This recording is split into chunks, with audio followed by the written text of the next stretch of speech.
Wara r-rekord fil-wasliet ta' turisti matul is-sena li għaddiet, ċifri tal-Uffiċċju Nazzjonali tal-Istatistika juru li f'Jannar li għadda waslu f'Malta kważi 128,000 turist, jiġifieri żieda ta' 2.4% meta mqabbel mal-istess xahar is-sena li għaddiet.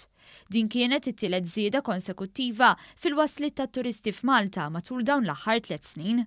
Iċ-ċifri tal-NSO juru li aktar minn 114,000 turist żaru l-Gżejjer Maltina l-Btala, waqt li aktar minn 9,400 żaru lil Malta għal skop ta' negozju.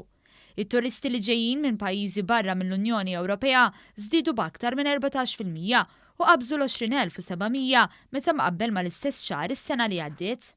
L-ewwel xahar tas-sena ra żieda ta' 7.6% fl-attaljieli li qattaw f'Malta u issa laħqu 912,000 lejl.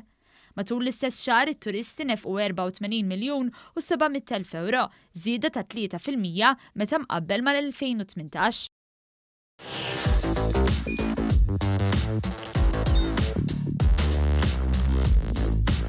Idħol fuq one.com.mt u hemmhekk tista' tara l-programmi kollha li jxandru fuq One permezz ta' One Play.